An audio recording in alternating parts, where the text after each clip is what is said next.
At 18, he had a choice: go to college, get a safe degree, and find a real job, or keep making videos in his bedroom that nobody was watching. He chose the bedroom. His mom thought he was crazy. His friends were moving on. And statistically, he had a 99% chance of failure. Today, he is the most influential creator on the planet, but the real story isn't about the money, it's about what he saw that nobody else did. This is the psychology of why most people quit. Right before everything changes, before the private jets, before the $100 million sets, he was just Jimmy, a kid in North Carolina uploading 1,800 videos to an empty room. Think about that. 5 years of silence, no likes, no comments, no validation. When you spend 20 hours editing a video and it gets 10 views, your brain enters a pain state.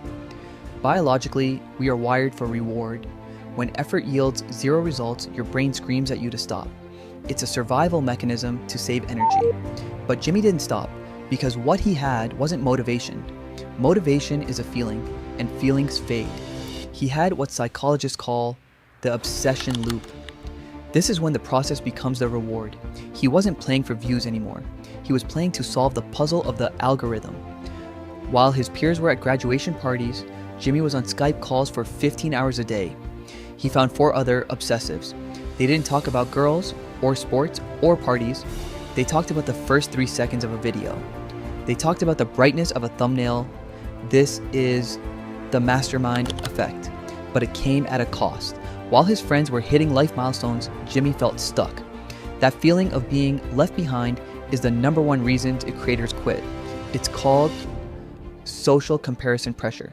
It's a silent killer of dreams. Failure is one thing, but feeling embarrassed in front of your family, that's the fire that burns most people out. There's a part of the story people forget. Jimmy wasn't just fighting the internet, he was fighting his own body. Diagnosed with Crohn's disease, he was often in physical pain, exhausted, losing weight. There were days when the middle felt like a trap. The middle is where progress feels fake, where you've worked too hard to be a beginner, but you're not a success yet. Most people quit in the middle, but Jimmy had identity lock-in. He didn't do YouTube, he was a YouTuber. When your work and your identity become one, quitting doesn't feel like a career change. It feels like death. Then the count. He sat in a chair and counted to 100,000. It took 40 hours. It was painful. It was boring. It was stupid. But it was undeniable. It broke the algorithm because it proved one thing. He was willing to suffer more than you. This is the transition from working hard to deliberate practice. He stopped guessing and started measuring. He studied the psychology of a click. He realized that a thumbnail isn't an image, it's a promise. And he started keeping his promises. He finally made it. Millions of subs, millions of dollars. The dream, right? Here's the twist. Success didn't make his life easier. It made it heavier. Jimmy doesn't have $1 billion in a bank account. He lives in his studio. He reinvests every single cent. If a video makes $1 million, he spends $2 million on the next one. The struggle didn't end when he won. It evolved. He isn't chasing money, he's chasing legacy. And that is a much harder master to serve. So what is the Beast's secret? It's not talent. It's not luck.